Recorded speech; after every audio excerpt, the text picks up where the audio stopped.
And showtime. Hello. So this is page 19, the final page. It's all drawn up. I even added a couple of lines, tightened some things up. It's just roughs right now, but as you know, that's kind of how I do things. Maybe you don't know. Um, First things first, I have a very specific process here. And first things first is setting up the panel borders. So let's do that. This could take us 3 days or 4 days. Depends on how much I work on it. If I just work on it on camera, it'll take probably 4 days, but sometimes I just work on it for fun. Before I was making videos, I was a lot faster. But I do feel like it's given me like a measure of kind of like accountability by doing a lot of the stuff on camera.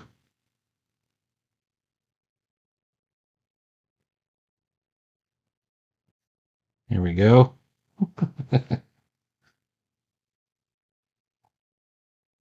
I'm pretty sure it's highest. You know, the ultimate goal, of course, I mean, everyone has different goals in comics. Some people think comics should look a certain way. We've been having this discussion over at the Gilded server, Adventures in Comics Making. And I've even talked to a couple of people, not just one person, but several people, who felt as if they were under the expectation that they had to make their comic look a certain way. Like there's a certain look that's appropriate for comics, but it's we're not talking about bad art either. We're talking about somebody who had like maybe a more cartoony style or a more animated style or a more, I don't know, eclectic style. And felt like they couldn't make a comic because the popular style right now is this kind of really ugly um, style. I'm gonna call it, the nice way to call it is sort of cinematic realism, but it's the real way to call it is it's just traced 3D models that are meant to look realistic, or an art style that approximates the 3D model look. Like some of these people are actually real artists that are actually drawing like that. Um, but God, is it ugly? Or traced photos. Like some people actually like use a cell phone and like are taking pictures of models and things, and which is not the worst thing in the world because I mean sometimes you need that to get a pose, but then they take that and then they just pretty much just lightbox the photo or just convert, you know, or trace the photo. um,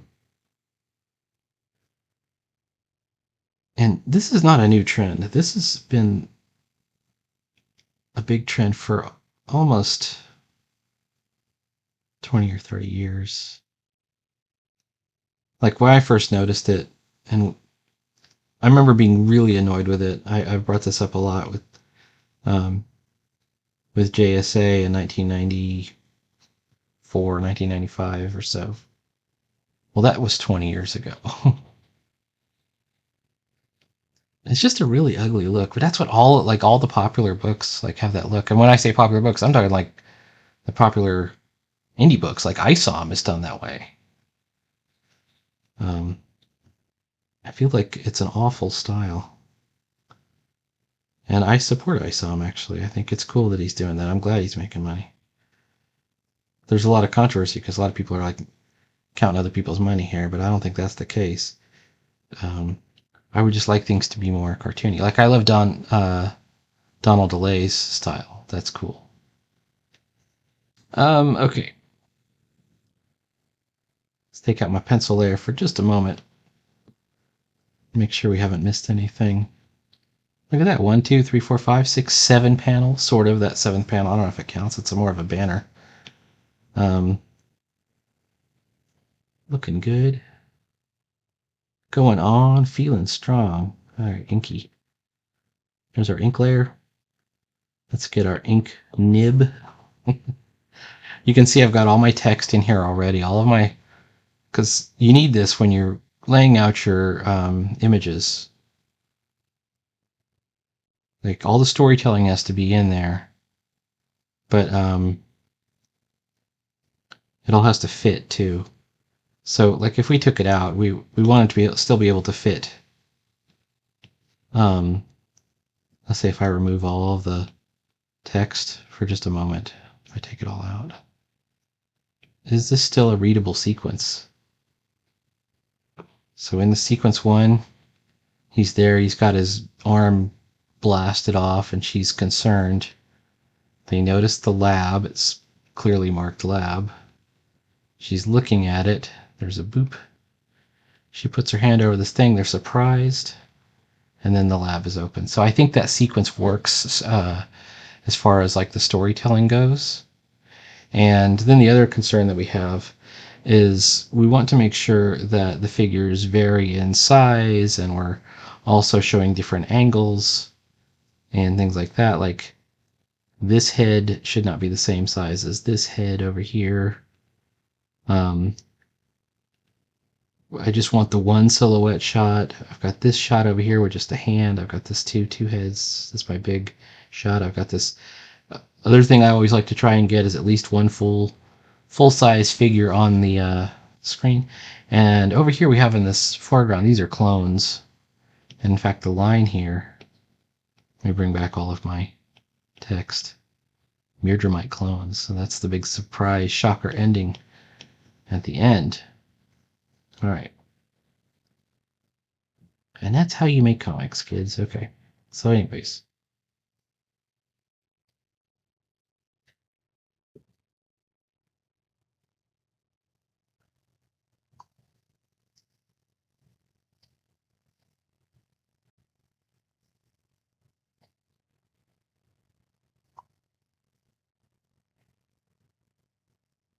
Oops, hang on. Let's do this right here.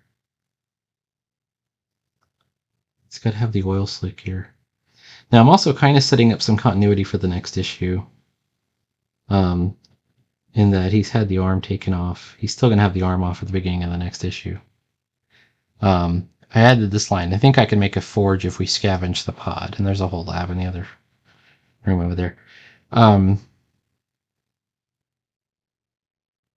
The original vision I had of Centaurs, he's going to be a hero with a sword. So I want him to take that Duralloy pipe that he used in the previous scene and hammer it at an anvil until it gets a sword. I think that would be really cool.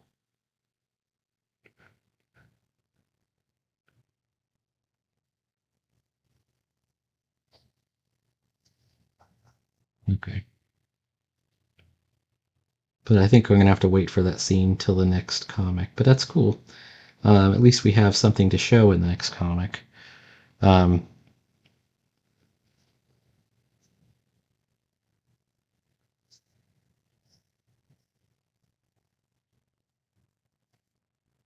a little distressed about what I just did here, because this is the whole upper arm.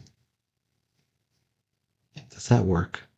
Or do I need to move this? Oops, sorry. Do I need to move this forearm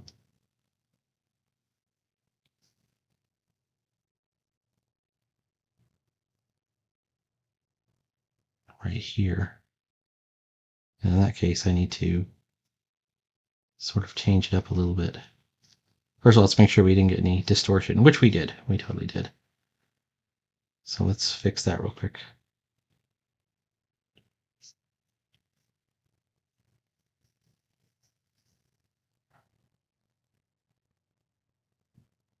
I'm wondering if maybe I shouldn't have done it that way.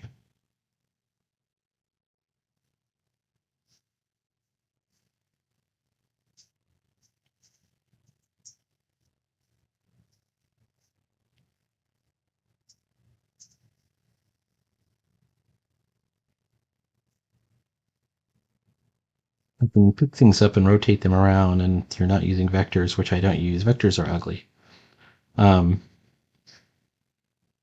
You can get these sort of anti-aliased pixels that don't look good.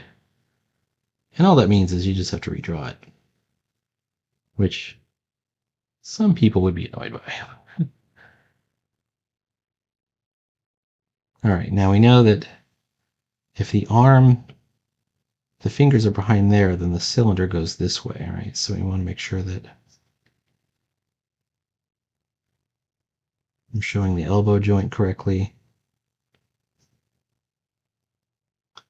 And in the design, I've snuck in these contour lines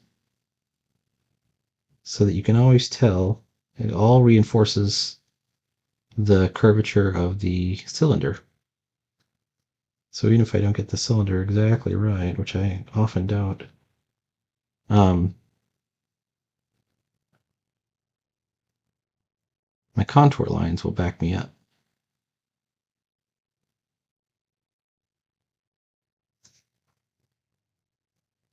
All right.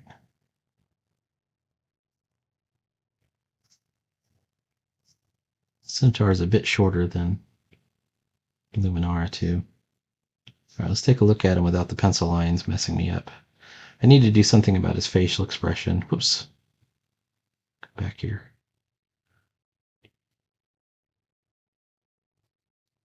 He's a robot, so he doesn't feel pain.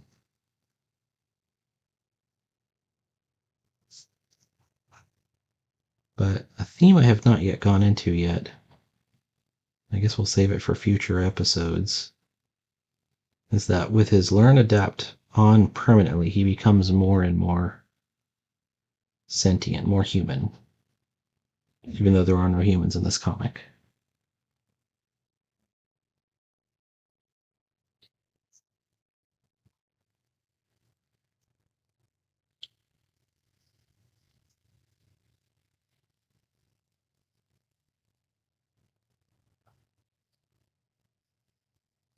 So let's. The other thing is his shoulder on this side. I actually should erase it a little bit. And the reason is her hand's on his shoulder. And it's the outer, like it's this heel of the hand.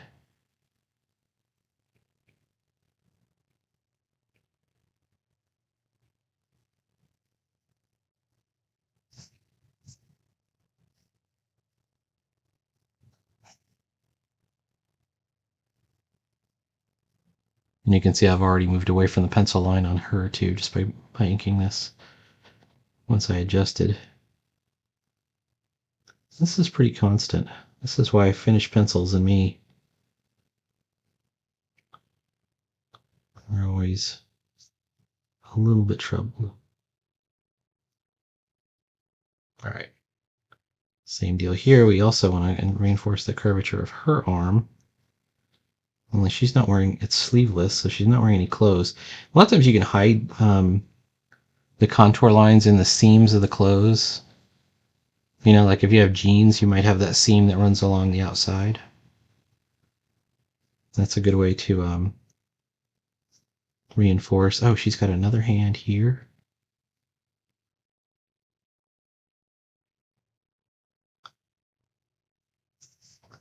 This is also the first moment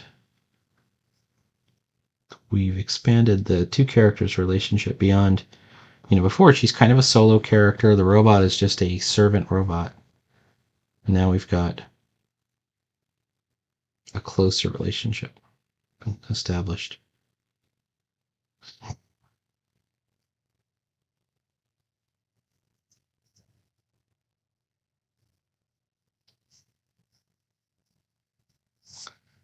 And I think that I've made her torso too long, so this is a correction as well.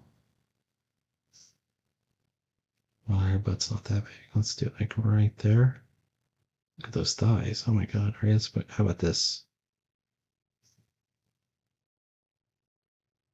Also, she's not in her bathing suit anymore when she was sunbathing.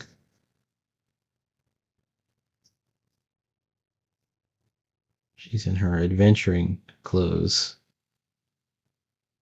her other costume.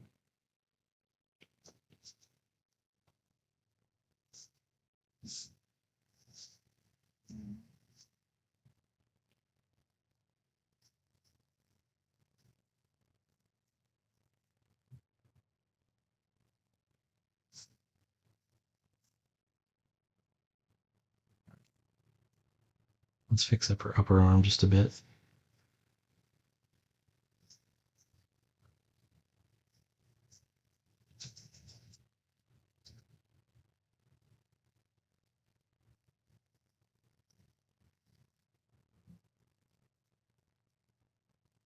Also have her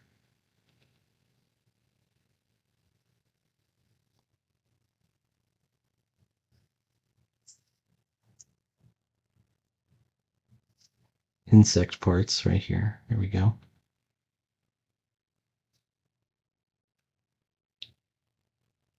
All right. Now we have to do this head. Hang on a moment. And we want to make sure that her eye line is directed towards the apparent injury of the robot character. I want to get the head shape first. I know my eyes are in the wrong place.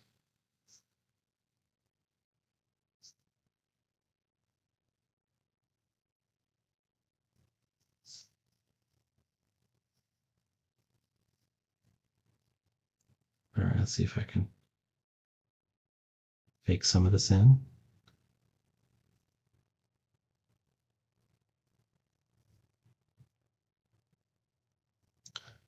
Over the course of drawing this character in the last 18 pages, I've gotten a lot more comfortable drawing her, so it's inevitable that her look will change a little bit. As I'm improving as an artist at the same time too, so I'm becoming more comfortable with her. All right. Now, how do we do the eye line? First of all, let's take those eyes that are in the pencil layer and move them around. We can do the what I call the Mr. Potato Head, where we kind of move them around about like right there. Second of all,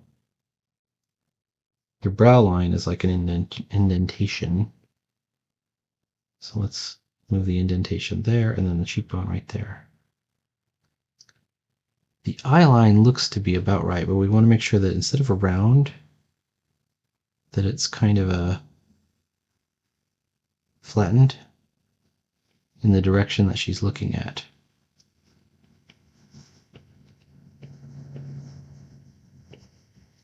The other thing is,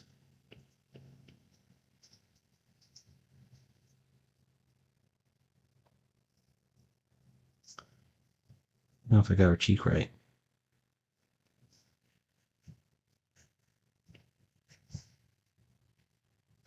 I might have to check with Colleen because she's really good at drawing those chin nose combinations. Okay, I'm just kidding. Colleen caused some major controversy whether this is the proper way to draw it.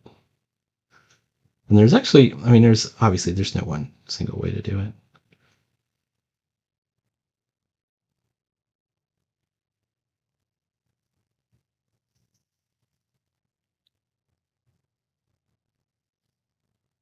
Okay, I think what I've caused here is a problem with,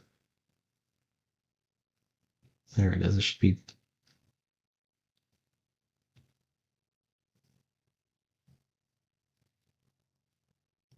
more like that.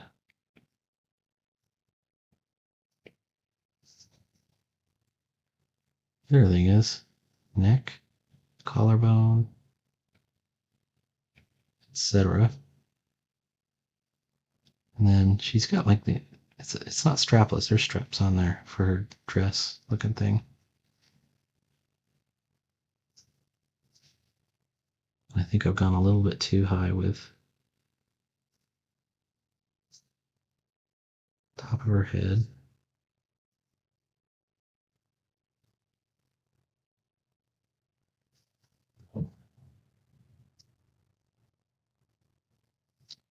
Now, is it possible I've made the head too large?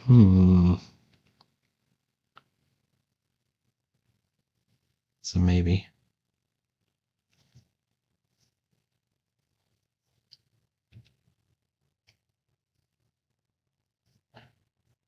How about this line? I can fix it. Well, I think I can fix it. I think we should emphasize the second think. I can fix it. Well, I think I can fix it. There must be some tools. Same deal here. Come on now.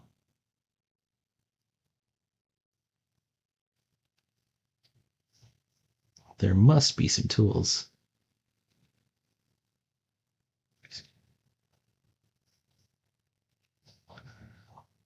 Now here's an interesting thing. We said if we scavenge the pod. Well, I haven't been really clear. That's the original escape pod that they came in. Now, normally I'm hesitant to like throw in extra words to make the thing longer, but we notice this pod is all alone by itself. So just by adding the word escape in there, we haven't actually made it any longer. Oh, now we have. By making it bold. All right, but we can fix that if we scavenge.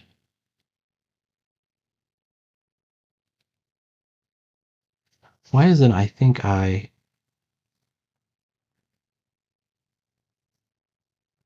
can make a forge if we scavenge the escape pod? There we go. Much better. All right, what about backgrounds? Well, let's take a look. We want to make sure there's plenty of establishing shot on the page.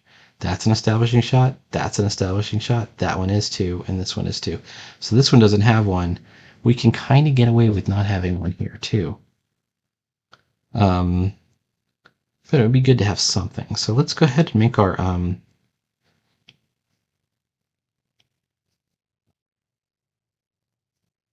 speech bubble layer and block those in just to see how much we have to draw.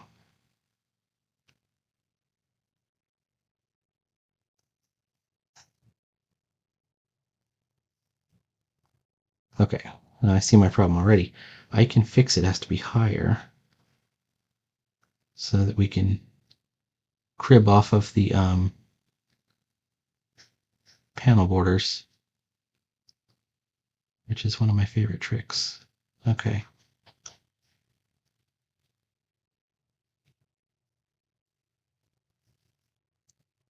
All right, same deal here. We're hiding a line inside the panel border.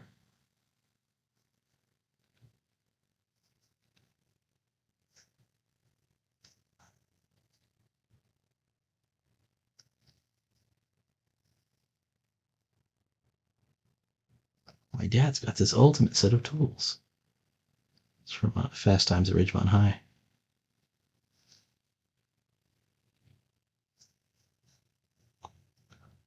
All right, same deal here.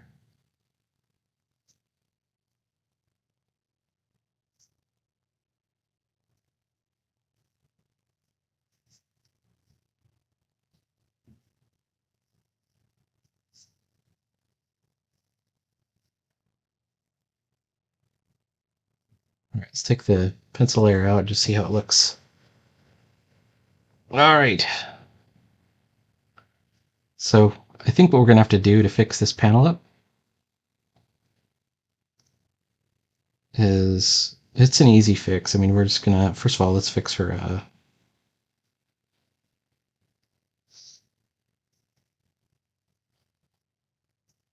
got to add tails.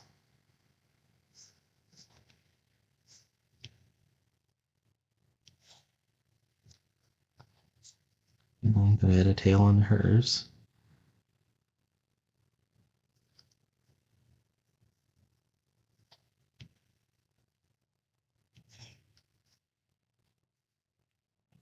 Let's get back into the ink layer. We know that they're standing in a cave room, so let's go ahead and get a black ink. I'm going to go ahead and make it on a separate layer for right now. We might have to merge it down, but just in case we need to erase something. This is part of her wings. And see, you don't need much texture. Am I using the right? Oh, I'm using a technical pen. Let's fix that.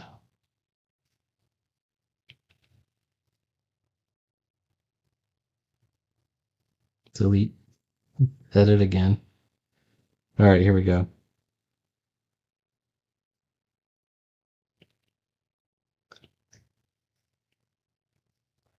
going to try it again. If you're going to use one of the distressed pens, you got to sort of commit to the bit. Otherwise, it'll just, it's like, why is that line looking messy when all the other lines are all nice and clean? If they all look like this, then it gives it the illusion that that's the print quality, that there's some analog printing method being used.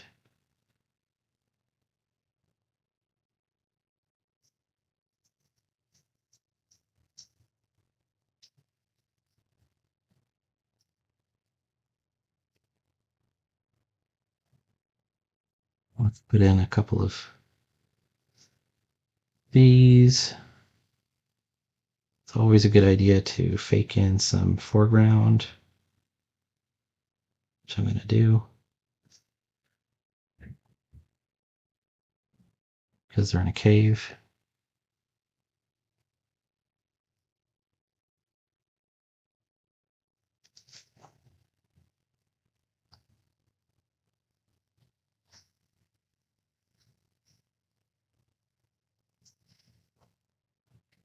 There we go.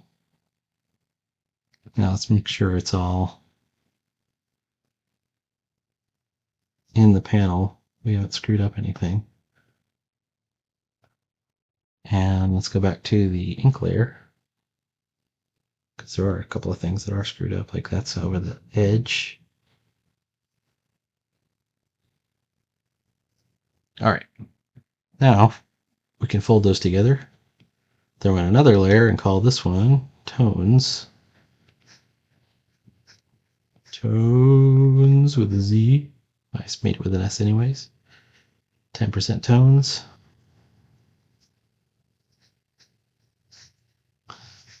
You know, I'm going to use that. I'm going to do that one in shader. We have kind of a built-in light source, the sparking from his arm.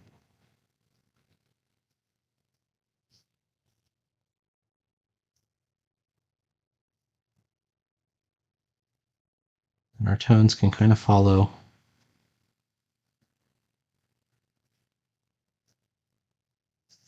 the contours of the textures we put on the wall. So let's block in that section first.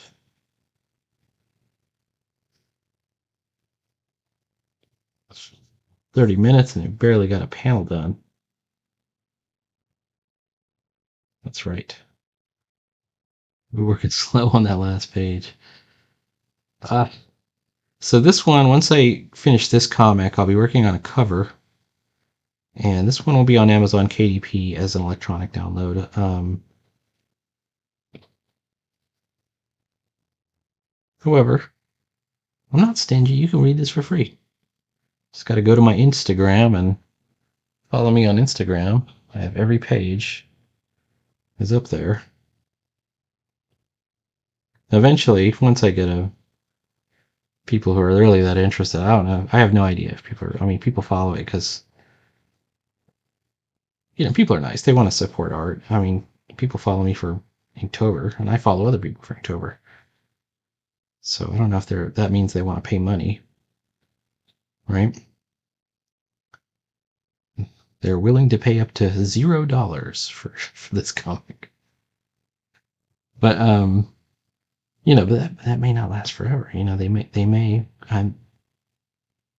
decide they do want to read my comic. So I'm going to sell it via Amazon KDP. Here we go. We're going to shade this, kind of back shade this area here.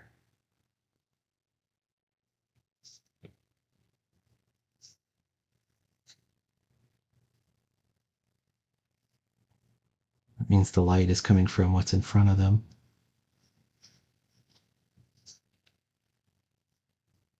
like this.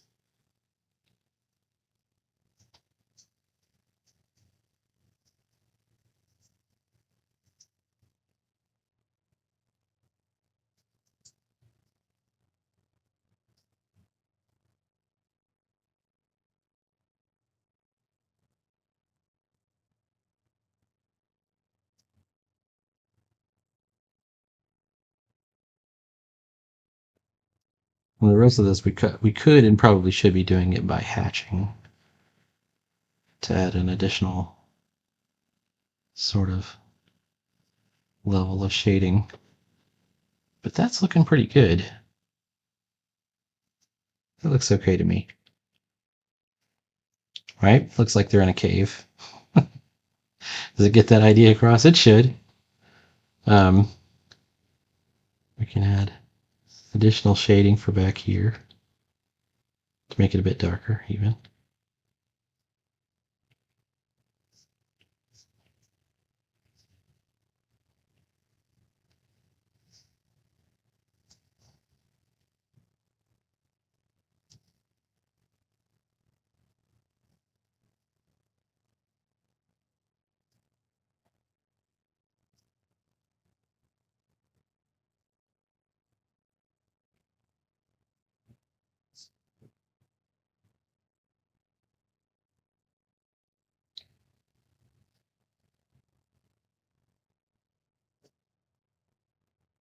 All right. One thing that's missing is this arm. Whoops. This arm down here. Okay.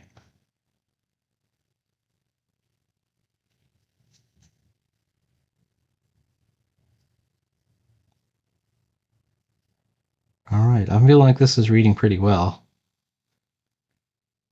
Let's call it right there. 32 minutes. Please like, follow, and subscribe. Stay tuned for more inking every day. We'll have this comic done before you know it.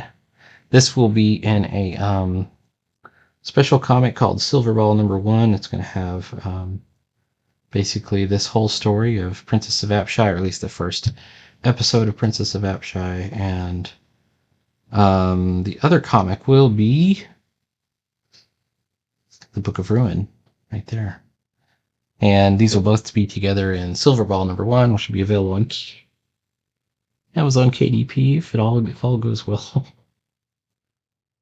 Both as an electronic and as a physical copy with a nice color cover and everything. It'll be cool. It'll be cool. All right. Talk to you later. Bye now.